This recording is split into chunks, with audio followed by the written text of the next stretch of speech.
Happy Thursday, everyone, and welcome to this virtual get-together brought to you by getAbstract. I'm Ramona Marcionetti, Marketing Manager at getAbstract, and I'm your host for today's session. So at its core, getAbstract finds, rates, and summarizes relevant knowledge from reliable sources. To help you navigate this crisis wisely and professionally, and so that you can base your decisions on knowledge, we've decided to grant you free access to our complete library until May 18th. I'd like to encourage you to register today on our websites. There are no strings attached. We've launched the getAbstract get-together as a kind of live reading club where we discuss topics of the hour with interesting guests who are experts in their fields. So today we have another great guest. It's the performance It's a leadership and human performance expert, best-selling author and speaker, Judd Hoekstra. So Judd, welcome to our show today. Thanks, Ramona. It's great to be here. Thank you for being here. So Crunch Time, which is Judd's most recent book, co-authored with professional baseball pitching coach Rick Peterson, reveals the secrets to perform your best under pressure.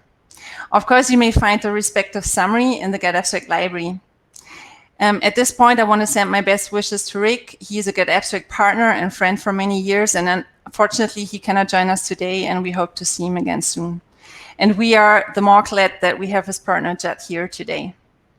So obviously, the corona crisis has changed our reality and the way we work and live our lives tremendously.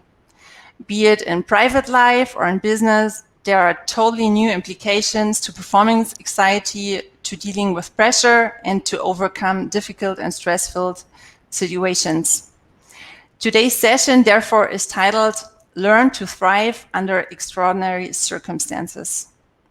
So before we start and hear about Judd's expert insights on the topic, I want to encourage our audience to be an active part of the session. If you have a comment or if you want to share your experience, if you have a question for Judd, please use the comment function at any time, and we are trying to respond to your question. So Judd, let's dive into today's topic. On purpose, we've titled the session Learn to Thrive versus merely titling it Learn How to Survive. So what is the relevance of reframing in the context of this crisis? Great question, Ramona. So when Rick and I studied elite performers, and we tried to understand what it is that caused them to be able to perform better under pressure than others, we actually identified a single skill that was common across a whole bunch of different industries, whether it was professional athletics, whether it was professional entertainment, business, the military, that the people that performed the best under pressure had this ability to flip a switch in their mind and reframe the situation that they were facing, that high pressure situation or that crisis, from a threat to an opportunity. And so the idea of reframing is really the ability to flip that switch in your mind to say, we all are faced with kind of this biological reaction, the fight, flight, or freeze reaction that we experience under high pressure or crisis situations. And we have to be able to consciously and intentionally think about that situation in a new or different way. And when we do that, we attach a different meaning to the situation, which causes us to be able to take different actions and then get different results. And so it's really that ability to flip the switch in your mind that is the key for reframing. Mm-hmm. So in your book, you're talking about your inner caveman. This is the impulse to fight, flee, or freeze, right? That's correct. So indeed, in this situation, it is only natural that you feel anxiety and doubt, and that you would like to fight the situation or flee or freeze.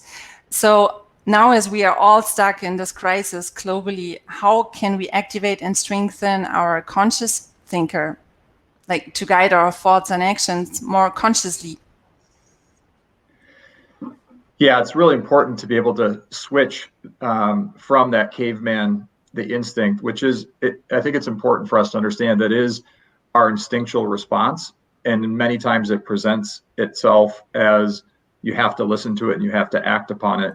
But this is where conscious choice comes into play, and you have the choice to actually ignore what the caveman is telling you, and make a different choice and a better choice, where you actually activate the part of your brain that's the the neocortex, the part of your brain that's involved in problem solving and creativity, which is really what we need right now, rather than that fight, flight, or freeze response. And one of the things that happens when you do that is that you actually change your body's chemistry. So we talked about those performers that perform better under pressure. When they flip the switch in their mind, it doesn't just change the thought in their mind, it actually changes the chemistry in their body, so that instead of having this stress response filled with cortisol and constricting their blood vessels, it actually, when they flip the switch and they actually can look at the situation as an opportunity, it actually opens up their blood vessels, and they actually are able to engage in much more creative thought, much more problem solving. So how do you do that? That's the question, right? And I find that, recognizing, first of all, when my caveman has taken over my thinking, and it's pretty easy to do that. You simply ask yourself a pretty basic question, which is, do I want to be thinking or feeling this way, the way that I'm thinking or feeling right now? And if the answer is no, it means most likely the caveman's hijacked your thinking. The next thing you do after you've realized that that's happened is to start asking yourself some questions. So you could say, am I basing my thoughts and feelings on fact or fiction or the opinion of others? In many cases, that what you realize is your caveman is causing you to think a certain way based on things that just aren't true. So the more that you can kind of recognize the things that are causing you to think that way, that they aren't true, they're not logical, they're not rational.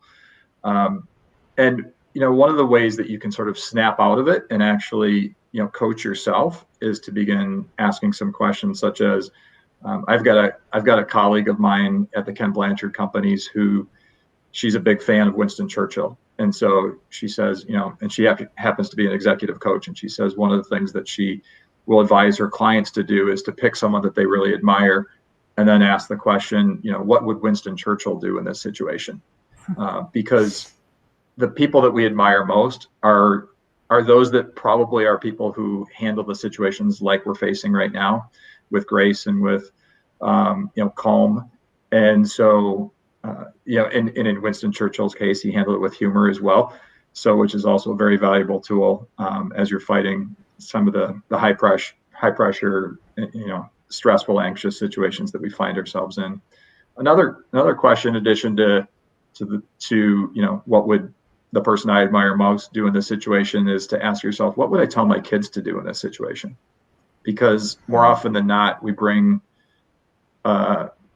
better advice to our kids than maybe we follow ourselves. And so if you can think about if you have children, or if you have nieces and nephews, and you say, what would I tell them to do in this situation? Usually your advice tends to be much better than the advice you give yourself. We don't tend to coach ourselves in the most effective ways, and we tend to coach others.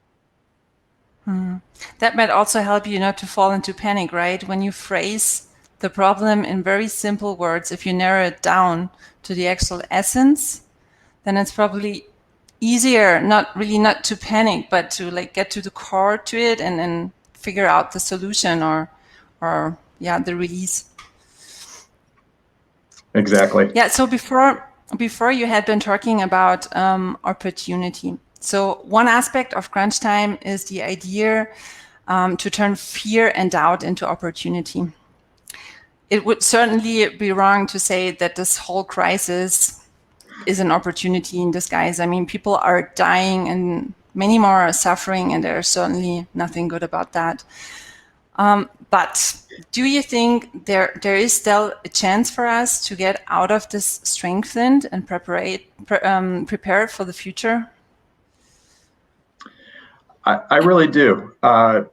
I think both from a personal standpoint as well as from a business standpoint. So I think, and this has been pointed out, many times as sort of the silver lining in some of the terrible things that have happened as a result of the pandemic. But part of the silver lining is an opportunity for families to come closer together, to spend more time together, to slow down a little bit. So I think that can only strengthen the family unit as we move forward. And I hope that we recognize that even though it's being forced upon us right now, that there's some good that comes of that, and that we choose to make some of those same choices when it isn't forced upon us after the pandemic is over. So I think from a personal standpoint, that's part of the opportunity. I would also say from a business standpoint that I can say, just speaking about the company that I work with, the Ken Blanchard companies, as well as some of our clients, that we're using this as a time to kind of pause and retool and actually develop some additional capabilities and skill sets in our people that we didn't have before, and that's going to allow us to emerge stronger and more ready to do business. And I don't know if business will ever go back to the way it was before. I think there'll be elements of the way it was before, but I think there'll be some new normals as well. And I think that preparing ourselves during this time where some of us are where we've got more time than we typically do to work on those capabilities. I can speak just as an example that we're finding out that we can do things we never thought were possible. We are developing products within our own company. I'm aware of other companies that are, switching from, manufacturing cars to manufacturing ventilators, from manufacturing vacuums to manufacturing ventilators. Just tremendous ingenuity, and being able to get some of these things to market so quickly just tells us that we're capable of so much more than we thought, and it's going to allow us to emerge stronger. Yeah, this is a very positive note. And maybe this is also part of the solution, or part of the key of dealing with stressful situations, that you embrace the situations and then try to adapt and make the best out of it. I mean, this is also one of the psychological strategies that you're preaching in crunch time. Yeah, it really is. It really is about seeing it as a challenge, and rather than thinking about it as a threat, to say, this is challenging. What how do I step up my own game? How do I work with those around me to step up our collective games and be better and help out as a result? I think this is it's also an opportunity for us to set aside our differences and recognize that there's a chance for us to focus on our human connection and the fact that we are all in this together, and there's an opportunity to help. I think that one of the things, I was listening to a podcast the other day from Dr. Dan Diamond, who happens to be an expert in crisis management, and he was pointing out that the people who are the best in crisis, they also switch their mindset from me to we, and it gives an opportunity for people to say, how I can make a difference in this situation, and I can help, and I don't really care who gets the credit. I just want to help people out, and I think that's an opportunity for us right now in this current situation as well. Mm-hmm. Yeah, definitely. Another point of the book is you're claiming that solid preparation enables you to succeed. So obviously, nobody was prepared for the various implications on life and businesses that came with Corona. How would you prepare for something which you cannot anticipate? That's a good question, and my best advice is really to never stop learning. I think that the more that we can continue learning and being curious about the world around us, then the more likely we are able to anticipate and think of things that are currently being viewed as unthinkable. So I give the example of, again, I'll share a personal example within the company that I work, which is prior to the 9/11 terrorist attacks, our company had started working with live virtual training and had done some experiments with that, just in the anticipation that this was going to be a capability that was going to be something that was be useful. And when the events of 9/11 happened, we were ready to immediately transition from face-to-face classroom training to live virtual training. And so it's this idea that if you think about this device, which we all have and carry around with us, how is it changing the world? Be thinking about that. Be curious. So I when I see my kids walk through the door and I see them pull out their phone to do homework on, and I wonder, how in the heck are they doing their homework on their phone? And it's a different world than certainly that I grew up in. But the more we can think about what are the ways that people are interacting and using technology, and what does that mean for the future, and just be curious about it. It allows us to certainly be more prepared for situations that we face like now. I also think, if we were to tally up and do kind of a after action review, which is a military term for kind of debriefing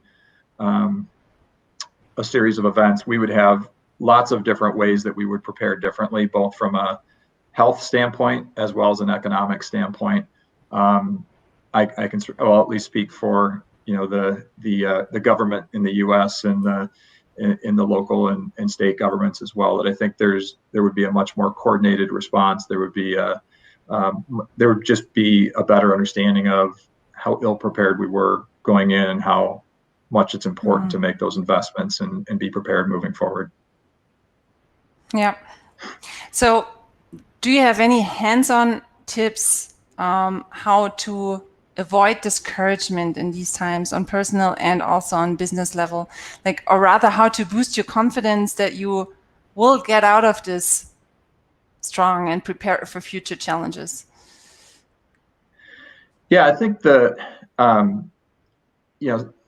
I'll go to a couple specific reframes that we mentioned in the book. There's one from the CEO of WD-40, Gary Ridge, who was just recently named the #4 CEO in the world by Inc. magazine. And his advice is to not think about things as failures, but to give yourself a break and to actually think about them as learning moments. So we're all learning a lot of new things right now. We're stumbling in a lot of ways, personally, professionally, and figuring things out. And rather than looking at it as a failure or as a mistake, think about it as a learning opportunity. What did I learn in this situation, and how am I going to use that moving forward? So I think, extend grace to others and extend grace to yourself, that you don't have to have it perfect.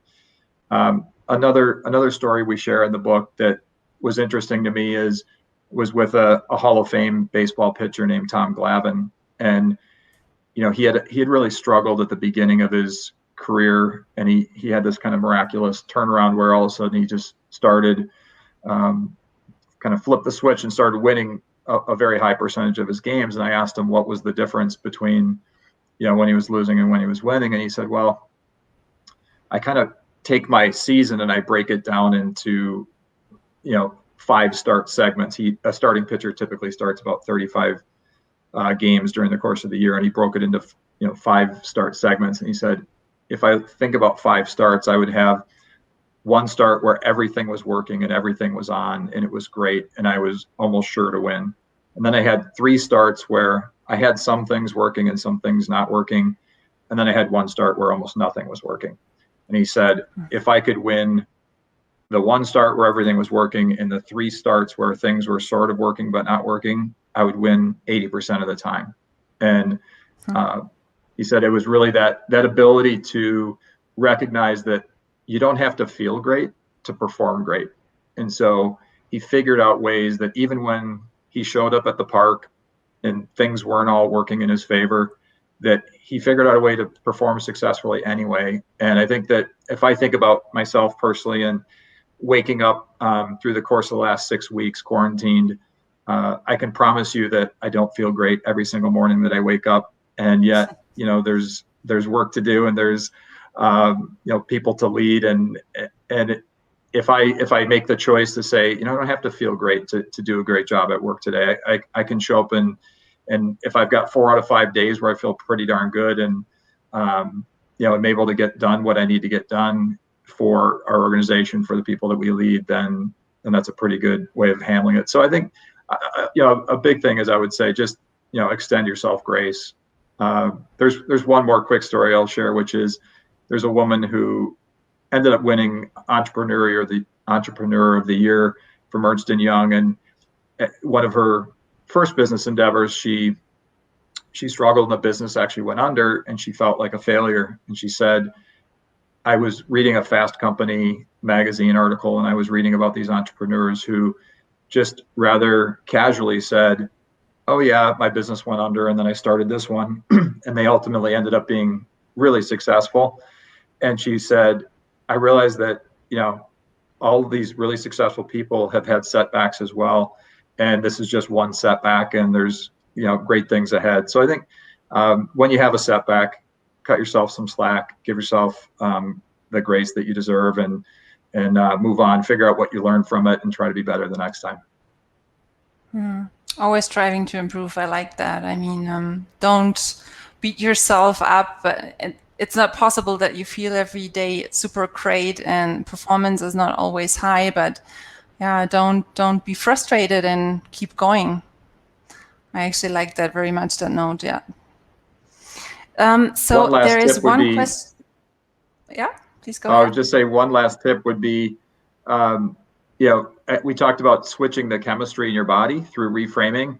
There's a couple other ways that you can do that as well. One is through exercise, that obviously gets the endorphins running through your system, which open up your arteries and allow good things to happen from a body chemistry standpoint. I would say the other is laughter. So even though there's certainly a lot of grim stories, I think one of the things that has been interesting is the use of laughter and using it as a way to cope and to again get the body chemistry going in the right direction. When you laugh, you produce those endorphins that are the feel-good neurotransmitters. So I would say, in addition to reframing, laughter and exercise.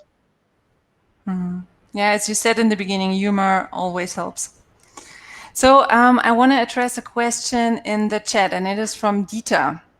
He says, Judd, the thing about the switch in the head is good, but communicating the idea is anything but easy. How can I, as a leader, make sure my employees understand this? How do I most easily communicate the idea so that people themselves can flip the switch when they need it?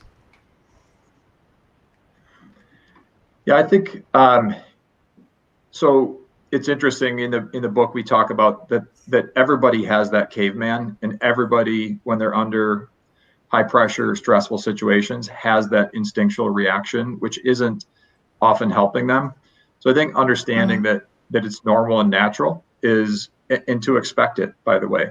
So all those elite performers that we spoke with and interviewed and studied, they all had that same biological instinctual reaction of the fight, flight, or freeze. They just recognized what to do with it, and they started doing things like asking those questions of themselves. And there's a reason that people sometimes say count to 10, because it gives you a chance to actually engage your neocortex and to ask some questions that allow you to think about it and do some problem solving.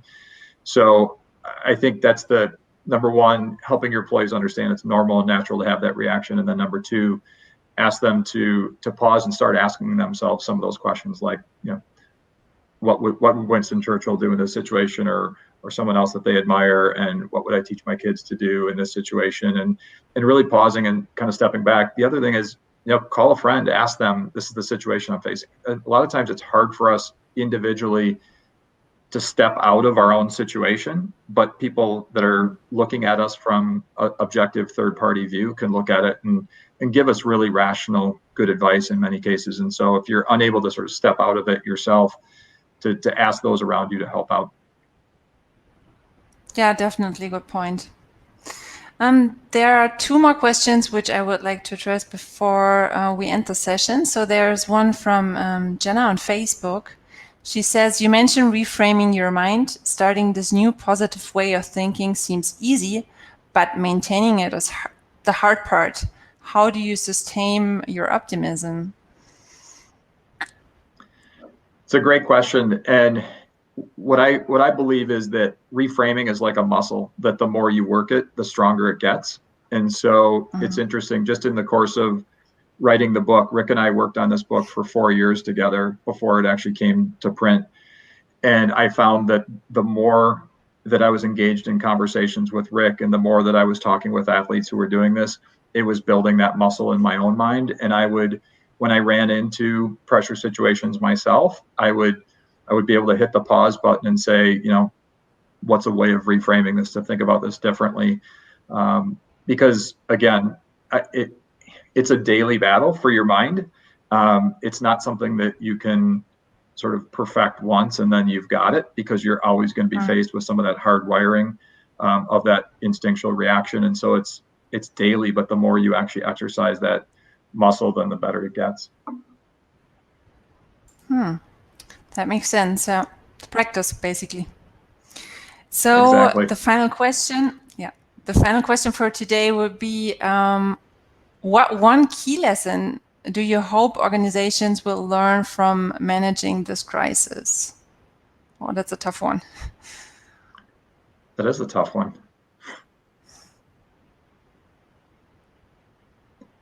Well, I really do hope, I'll go back to a little bit of what we spoke about earlier and just say that I hope that it draws people together and it helps us build stronger human connections. That I think there's an opportunity for us as humans to come together, whether it's in a personal sense or even in the business world, and to have a greater appreciation for each other and the contributions that everyone's making, and to I guess pause and recognize the value, and don't sort of, maybe it's get off the proverbial hamster wheel and slow down a little bit and appreciate some of the things that people are doing and the efforts that they're making. I certainly know that we have a culture within Blanchard that is a catch people doing things right culture, and we do that normally even in sort of non-pandemic times, but I think it's been even heightened. And I would say that I hope organizations take that approach that Ken Blanchard's been talking about for years, to catch people doing things right and bring us closer together. Yeah, that's a very great remark to finish this conversation. Thank you very much. I enjoyed it very much. So thank you for sharing your helpful insights. I definitely want to recommend the book Crunch Time to our watchers. It's a great book. And if you want to know more about the topic, check out, for example, the psychology channel on getAbstract and the respective summaries. So thank you, Judd. Thanks, everybody, for joining us today. I would like to invite you back tomorrow. Author Bill Treasurer will be talking about leading sanely in crazy times. So take care, have a great rest of the day, and I hope to see you all soon. Goodbye. Thank you, Ramona. I enjoyed the conversation. Bye-bye.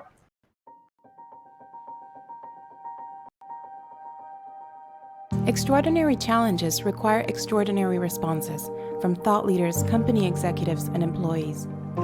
As the coronavirus pandemic unfolds and businesses scramble to adapt to escalating containment efforts, getAbstract is here to help organizations navigate this crisis wisely and professionally.